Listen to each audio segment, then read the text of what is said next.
Welcome to the Timeless Tales Library, a place where each story opens a quiet door into rest and reverie. I'm Oliver, your storyteller for the evening, and tonight I'll be sharing a gentle tale to calm your thoughts and guide you softly towards sleep. This little library of peace is made possible by listeners like you. If you've found comfort here, please consider subscribing to help us continue crafting these restful journeys. As you settle in, I'd love to hear from you.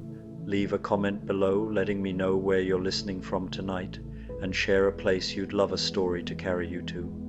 Maybe a drifting hot air balloon over glowing lantern festivals, a seaside cottage where waves write poetry on the shore, a library hidden in the clouds, or a moonlit train through a desert of stars. Your dreams are the heartbeat of our quiet corner of the world. Tonight's story is about a gentle tale where Captain Ahab and his companions discover a realm of soft wonders beneath starlit waters, where white whales sing lullabies and the ocean itself dreams in colors of pearl and moonlight. Now, exhale slowly and imagine yourself unspooling any worries or thoughts like threads of a tangled knot. You are in the silken archives, a silent, smooth-walled room of the Timeless Tales Library. Here the books are not bound in leather or cloth, but in fine, soft silk. Each page is a weightless layer, and the stories within are as light as a whisper. Feel the cool, smooth touch of silk against your skin as you settle into your bed, your own private cocoon in these archives. Relax your shoulders, unclench your jaw, and let your hands rest gently by your side. Let your mind unspool and untangle, becoming as smooth and calm as the pages of a silken book. The stories of the archives are like a comforting blanket. Let them wrap around you, soft and weightless. Moby Dick, the dreaming seas. In the twilight hours, where the world grows soft, a gentle sea existed, shimmering with crushed pearls and whispering to the moon. Captain Ahab stood at the bow of the Serenity, a ship made of blessed driftwood and cloud silk sails. The fierce intensity of his past was gone, replaced by a quiet wonder.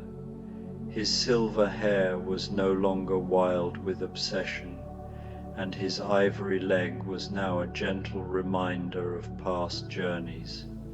Beside him, Ishmael, his friend, carried a journal to capture wonders, not woes. "Do you see how the water moves?" Ishmael asked, "like the gentle pulse of a great sleeping heart?" Ahab smiled. "Aye, and more. Look there, where starlight catches the water, making patterns like script in a language older than words." The water around the ship moved with an otherworldly grace, creating shifting mandalas of liquid light. The sea sang a melodic humming that was a lullaby from ancient wisdom. Queequeg emerged from below deck, carrying a pot of chamomile tea. His strength was now channeled into tender care, and his tattoos told stories of friendship. Small shells braided into his hair tinkled softly as he moved. "The tea is ready, my friends," Queequeg said, his voice carrying the warmth of tropical lagoons and the wisdom of still waters. Stubb found honey kelp growing near the hull. It sweetens without overwhelming, like kindness itself. Stubb appeared as if summoned by his name, his usually jovial demeanor now touched with an almost ethereal contentment. The second mate carried delicate cups carved from giant clamshells, their surfaces iridescent and smooth as polished moonbeams. His laugh, once boisterous enough to wake the dead, had gentled into a sound like wind chimes made of seashells dancing in a coastal breeze. Aye, and what honey-kelp it is. Stubb chuckled, settling onto a cushion made from woven seaweed that had been sun-dried until it became softer than silk. Grows in gardens down below, tended by the most curious little creatures you ever did see. Fish with hands like children, swimming about with tiny watering cans made from conch shells. Flask joined their circle, his serious nature transformed into thoughtful contemplation. The third mate had always been practical, but here his practicality had blossomed into an appreciation for the small magics that surrounded them. He carried a telescope that had been gifted to him by a wise albatross, its lens crafted from crystallized sea foam that allowed the viewer to see not just distant objects, but distant possibilities. "The stars tonight," Flask observed, settling his frame onto the soft deck beside his companions. "They seem to be writing something across the sky. Not in any language I know, but I feel as though I'm beginning to understand it anyway." As they sipped their honey-sweet tea, the four friends gazed upward at a sky that defied earthly explanation. The stars hung lower than they should have, close enough that their light felt warm against upturned faces. Constellations drifted slowly across the heavens like luminous jellyfish swimming through an ocean of deep velvet, their patterns constantly shifting into new configurations that told stories of wonder and peace.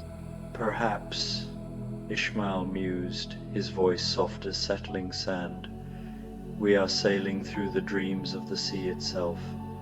Look how everything here moves with the logic of sleep, beautiful, impossible, yet somehow more true than the waking world." A sound arose from the depths below, neither alarming nor urgent, but rather like the softest choir imaginable. It was a singing, but not quite, more like the gentle humming one might hear from a contented grandmother as she knits by firelight, multiplied across the vastness of the ocean's heart. The melody was wordless yet deeply meaningful, touching something in the sailors' souls that they had forgotten existed. Ahab set down his cup and moved to the ship's rail, his hand trailing in water that felt like liquid silk against his fingers.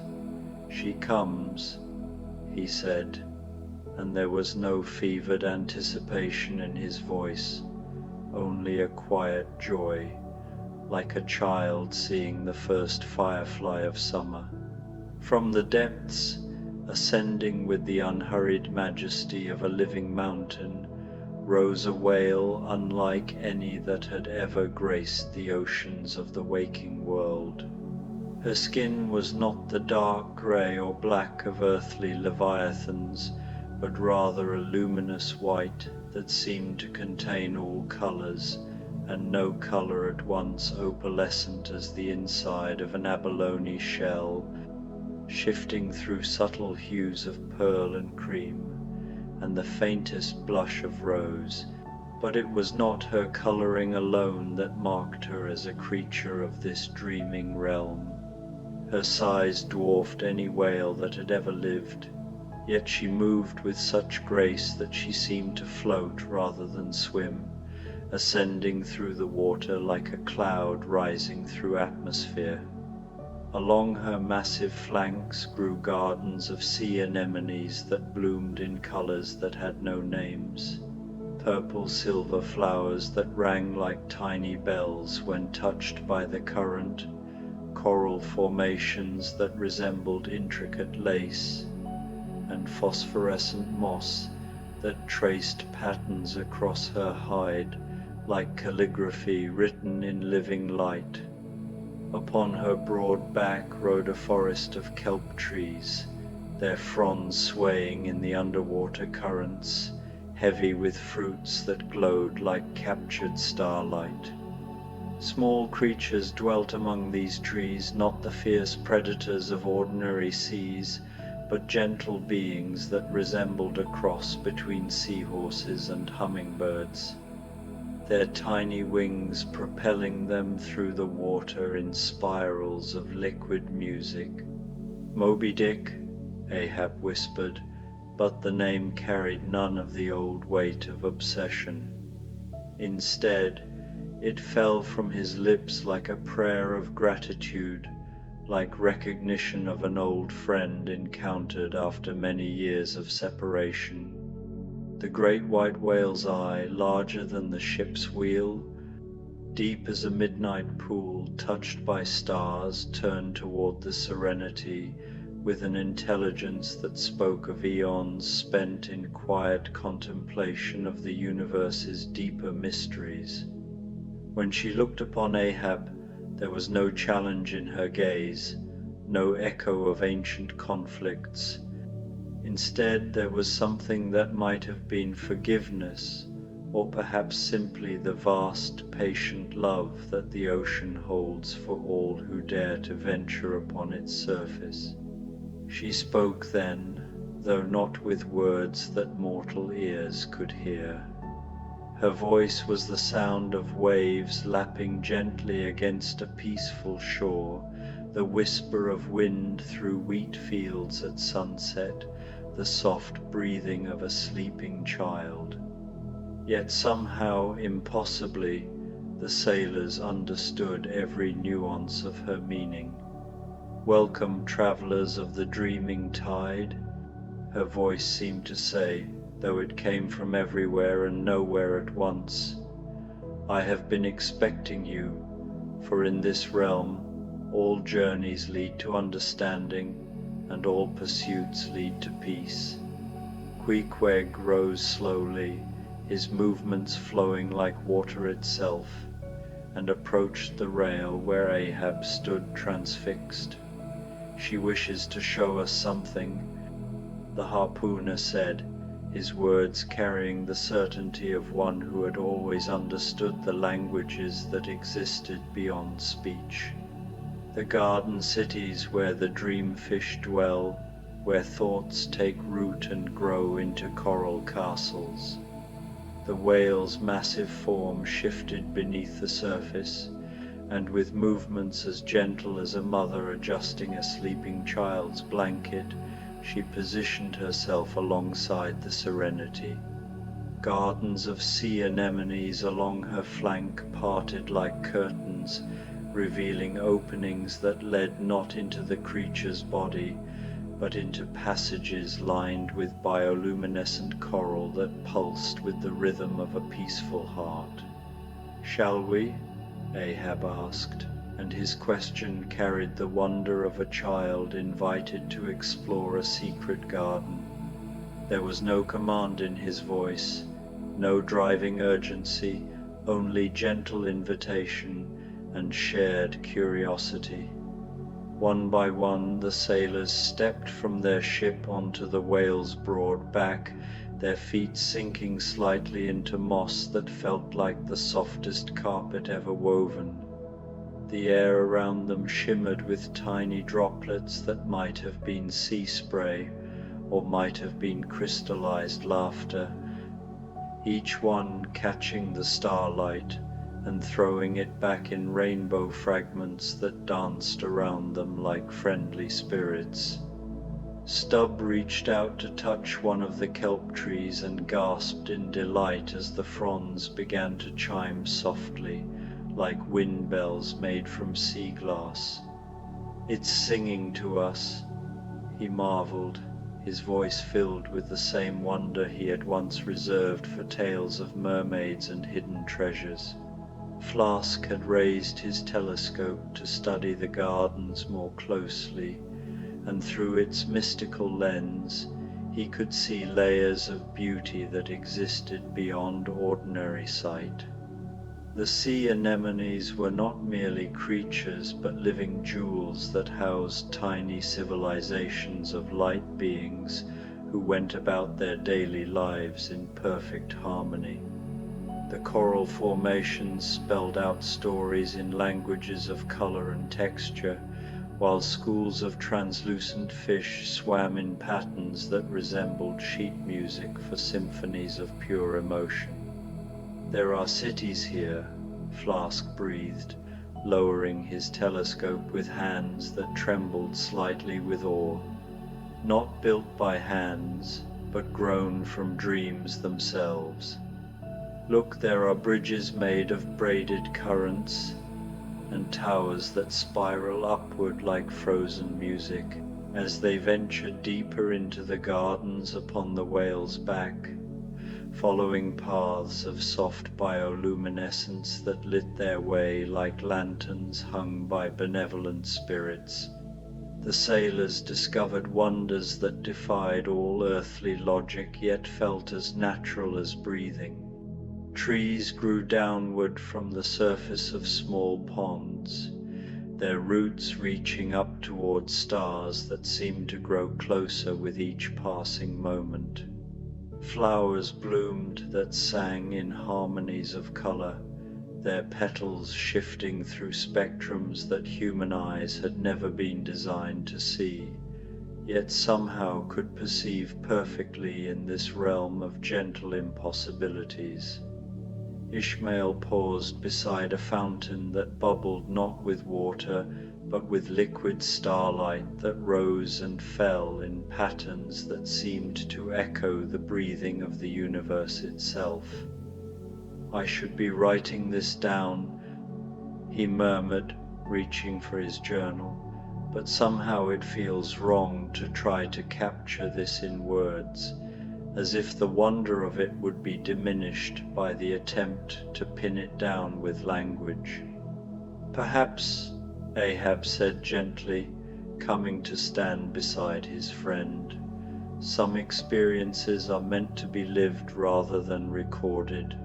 Perhaps the memory of this will be treasure enough." They came upon a grove where the trees bore fruit that glowed like captured sunset, each piece humming with a different note, so that the grove itself was a living symphony of taste and sound and light.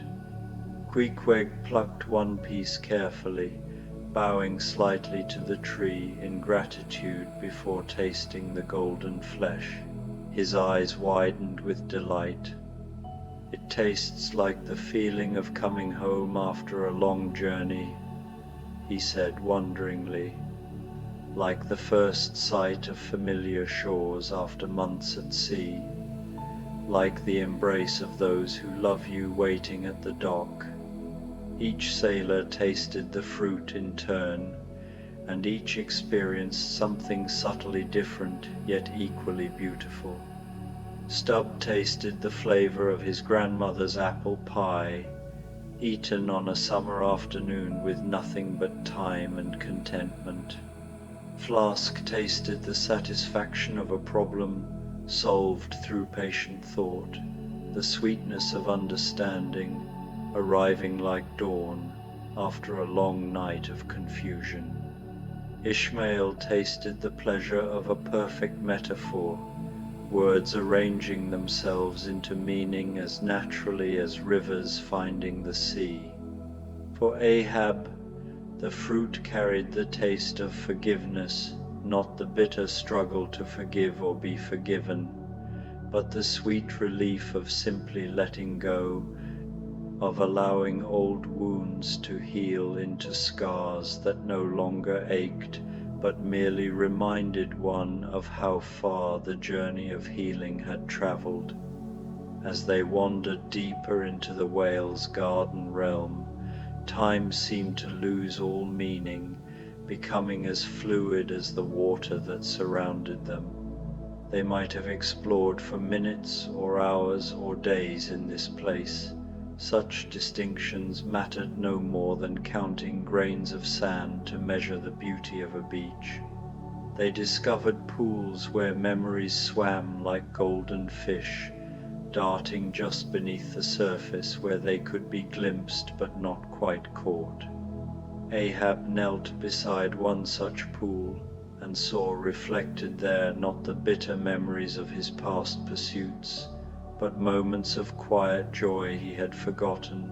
He possessed evenings spent reading by lamplight, the taste of good bread shared with friends, the simple pleasure of watching clouds drift across an afternoon sky.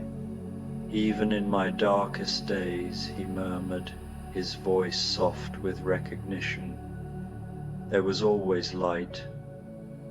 I simply forgot how to see it. In another clearing, they found Pip, though how the cabin boy had come to be in this place none could say, for in dreams such questions need no answers. The young man sat cross-legged beneath a tree whose leaves chimed like silver bells, weaving crowns from water flowers that bloomed and faded and bloomed again in endless peaceful cycles. "Captain," Pip called out, his voice bright with joy unmarked by any shadow of his past troubles, "I've been waiting for you. The dreamfish told me you would come when the tide of sleep was highest. Look what I've made." He held up a crown woven from coral and kelp and tiny shells that sang in harmonious whispers.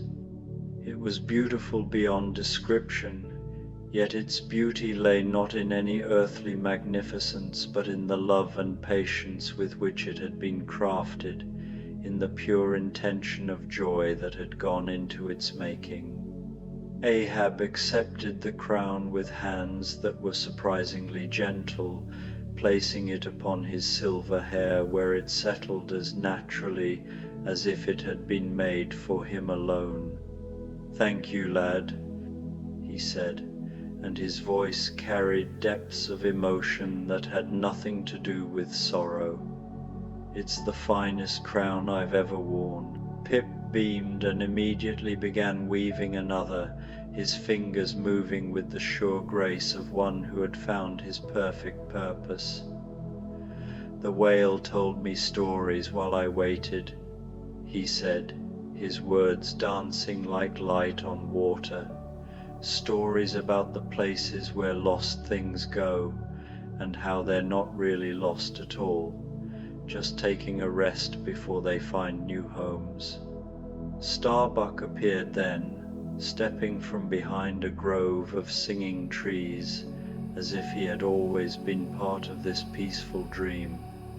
The first mate's perpetual worry had transformed into a serene watchfulness, his concern for his companions now expressed through gentle attentiveness rather than anxious fretting.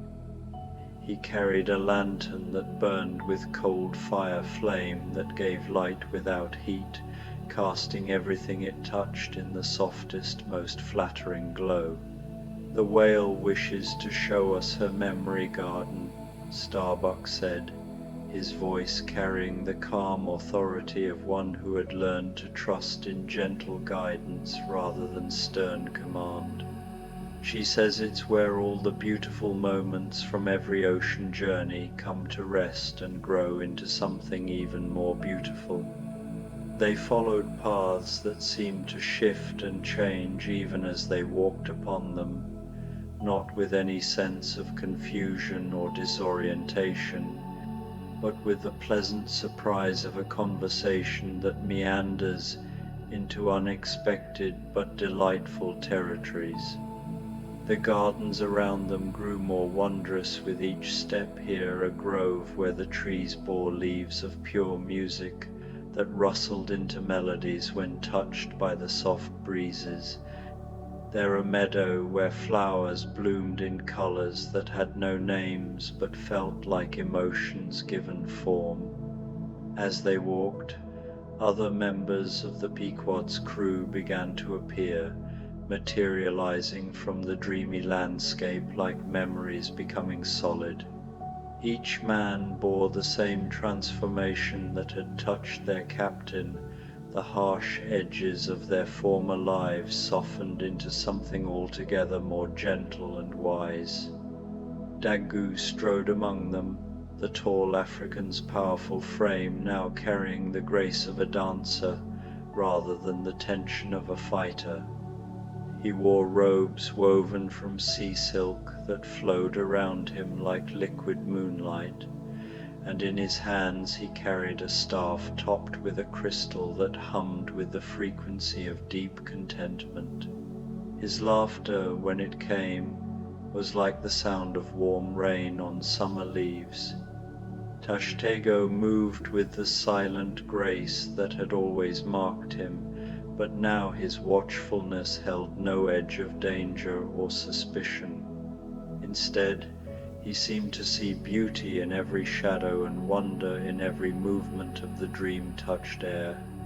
Feathers from impossible birds, creatures of pure light that soared between the stars, adorned his dark hair, each one humming with a different note, so that he carried his own personal symphony wherever he went. Flask found himself drawn to a pool where the water was so clear it seemed like crystallized air, its surface reflecting not just the faces of those who peered into it, but their hearts' deepest contentments. "I can see myself," he whispered in amazement, "but not as I am, as I could be, as I am, perhaps, in the eyes of those who love me." The garden's pathways led them through groves of memory trees, their branches heavy with fruits that contained not flavors, but entire scenes from lives well lived. They passed meadows where dream sheep grazed on thoughts made manifest as silver grass, their wool bearing patterns that shifted like aurora across a polar sky. In quiet pools, lotus flowers opened to reveal tiny worlds contained within their petals, worlds where every story ended happily, where every question found its gentle answer. At the heart of the memory garden stood a pavilion built from crystallized sea foam and living coral, its walls breathing gently with the rhythm of eternal tides. Inside, cushions soft as cloud down were arranged in a circle around a pool that reflected not the starry sky above, but the even more beautiful sky of a world where peace reigned eternal.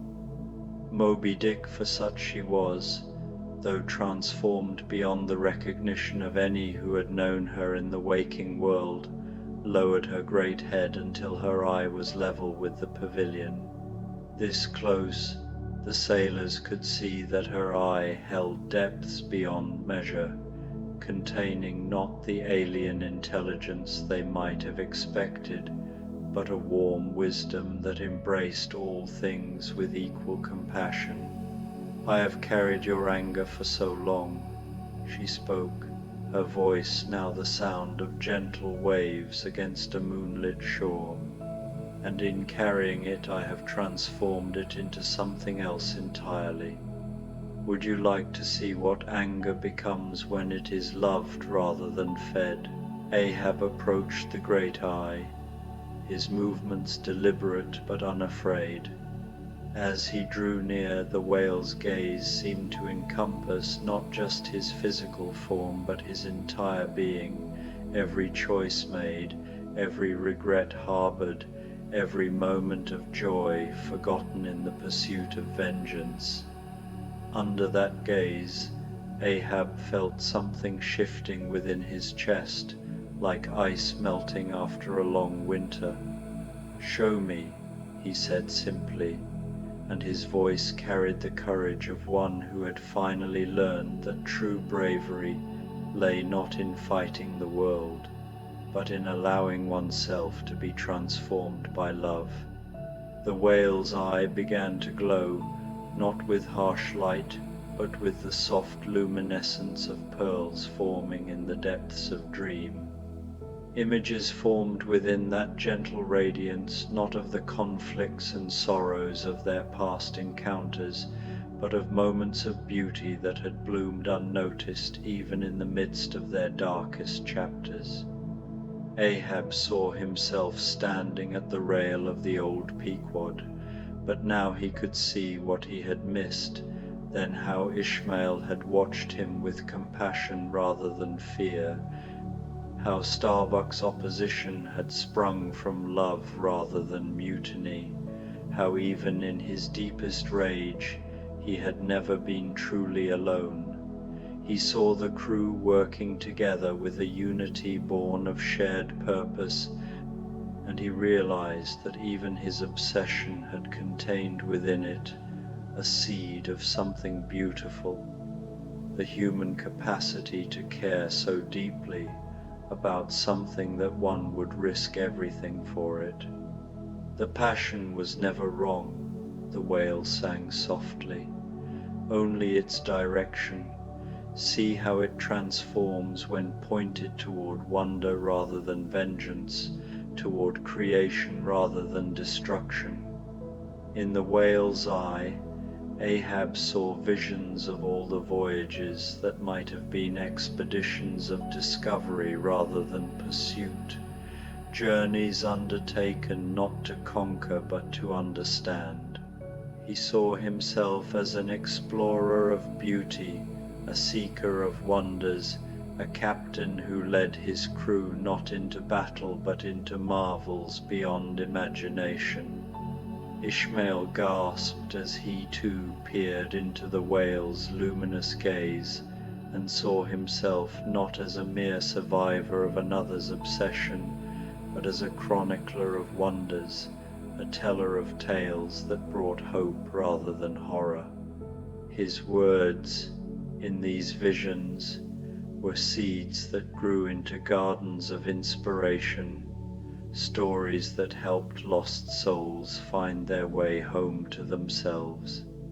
One by one, each member of the crew looked into the whale's eye and saw themselves transformed not into different people, but into the best versions of who they had always carried the potential to become. Queequeg saw himself as a bridge between worlds, his strength used to help others find connection across the vast spaces that seemed to separate soul from soul. Starbuck saw himself as a guardian of peace, his caution transformed into wise guidance that helped others navigate safely through life's more turbulent waters. As the night deepened around them, though in this place, night and day seemed to be merely different flavors of the same gentle dream, the whale began to sing in earnest.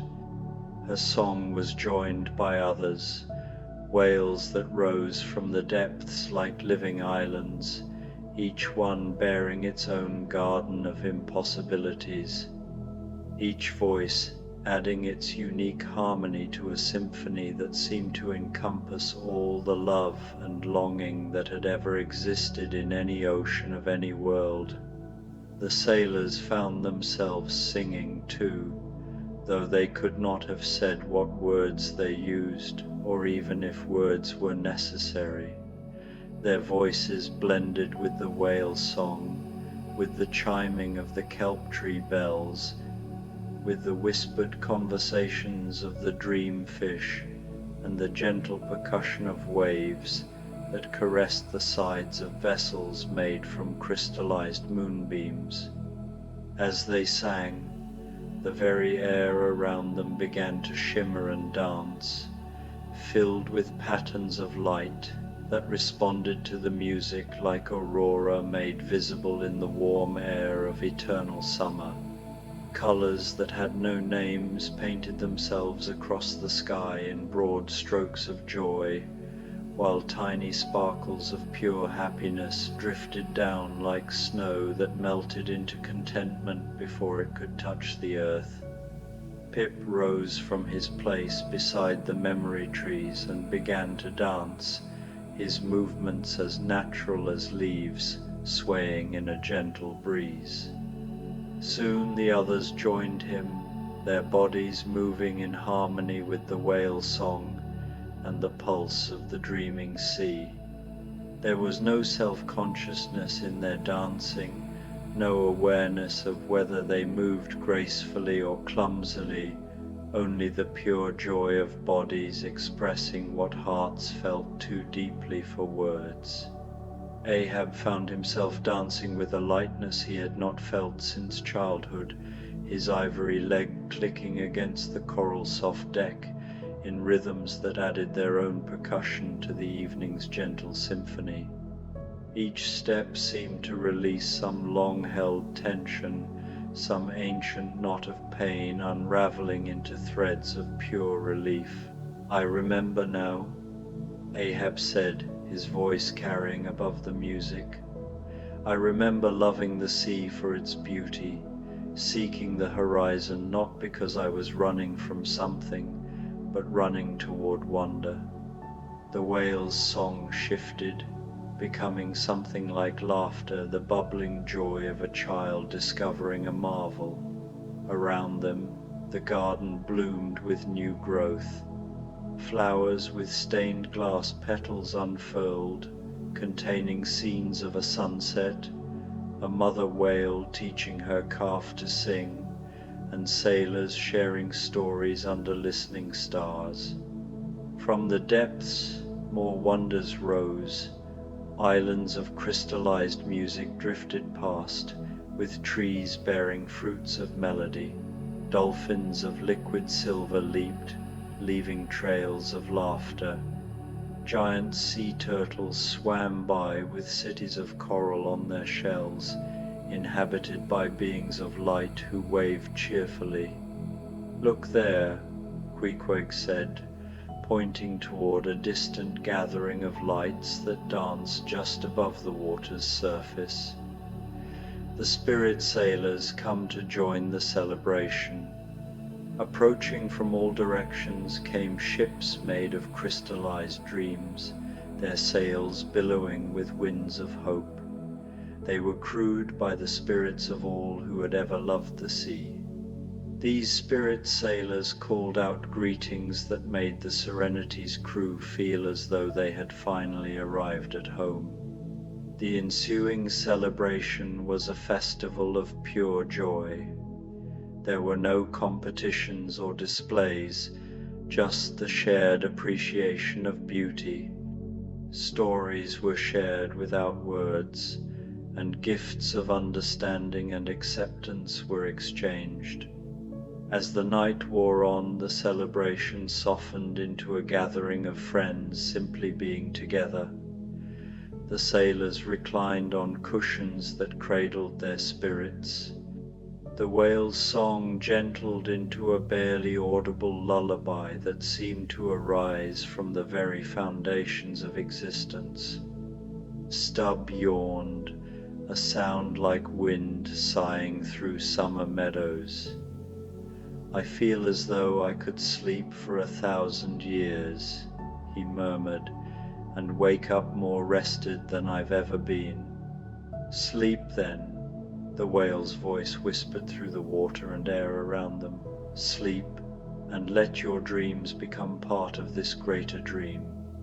Let your rest add to the peace that flows through all the oceans of all the worlds." Flask had already begun to drift off, his breathing deepening into the rhythm of small waves lapping at a quiet shore. His telescope lay beside him, its mystical lens reflecting star patterns that seemed to shift and change like slow kaleidoscopes of light. Queequeg settled himself with the natural grace of one who had always understood that rest was as important as action, that sometimes the most profound journeys were the ones taken in perfect stillness. His tattooed skin seemed to glow softly in the starlight, the intricate patterns telling stories of peace and connection that would continue even in his dreams.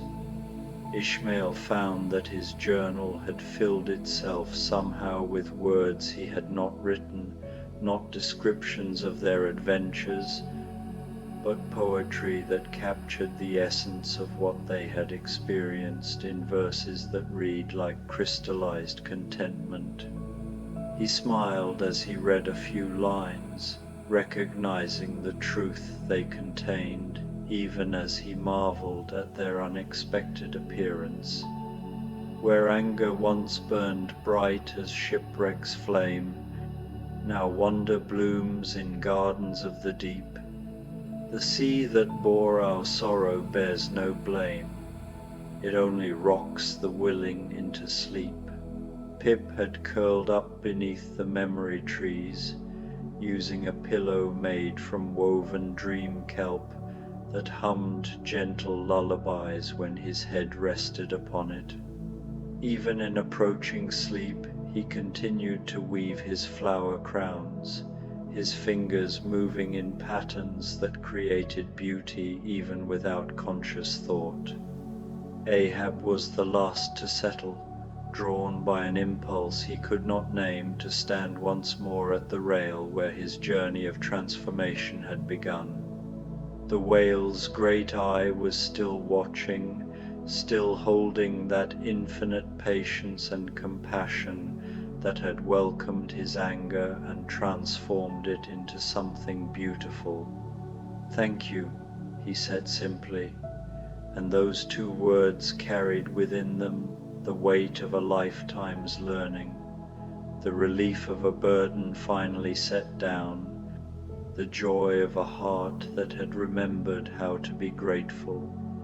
The whale's response came not in words, but in a feeling that washed over him like warm water, like the embrace of every person who had ever loved him, like the satisfaction of finally arriving at a destination he had been seeking all his life without knowing it existed. As Ahab made his way to where a bed of sea silk had been prepared for him, he noticed that the gardens around them had grown even more beautiful, as if their presence and their peace had been a form of nourishment that the dream realm had been waiting for. New flowers had bloomed, new melodies had joined the eternal symphony, new lights had kindled in response to the light they had brought with them. The last thing Ahab saw before sleep took him was the sight of other ships appearing on the horizon, vessels filled with other souls who had found their way to this peaceful realm, other stories that had learned to write themselves in the language of contentment rather than conflict. The sea that stretched between all these floating gardens of possibility was vast enough to hold every dream of peace that had ever been dreamed, deep enough to transform every sorrow into something beautiful, gentle enough to rock every troubled heart into the deepest, most restorative sleep. The whale's song continued even as the sailors slept, weaving their dreams together into a tapestry of shared contentment. In their slumber, they sailed together through oceans that existed only in the space between one heartbeat and the next, exploring islands where every flower told a joke that made the very air giggle, where every tree bore fruits of crystallized laughter, where every sunset painted the sky in colors that felt like hugs made visible. They dreamed of breakfast prepared by clouds who had learned to cook from watching grandmothers around the world, of conversations with seabirds who spoke in melodies rather than words, of discovering libraries built from coral, where every book was a story about someone finding their way home to happiness. In their shared dream, they were explorers still, but explorers of joy rather than vengeance, seekers of wonder rather than conquest. They mapped archipelagos of contentment, charted the currents of deep peace, and discovered that the greatest treasures were not things that could be possessed, but experiences that could be lived and then shared. multiplying the joy through the simple act of offering it to others. As the gentle hours passed, marked only by the slow dance of stars across a sky that seemed to grow more beautiful with each passing moment, the boundary between dream and reality, between sleeping and waking, became so soft as to be meaningless.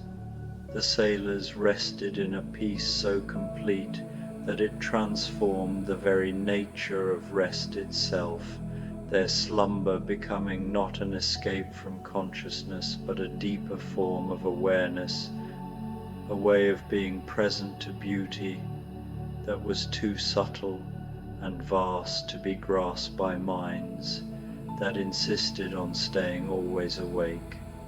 The whale's garden realm drifted through waters that had never known storm or strife, following currents of pure tranquility toward shores that existed beyond the need for maps or navigation.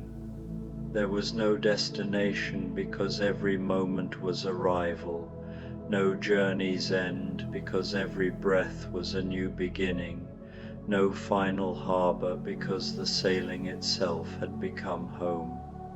And in this endless, peaceful voyage, Ahab finally understood what the sea had been trying to teach him all along, that the greatest adventures were not battles to be won, but wonders to be witnessed, that the most profound discoveries came not from pursuing what fled from you, but from opening your heart to what came seeking you with gifts of impossible beauty.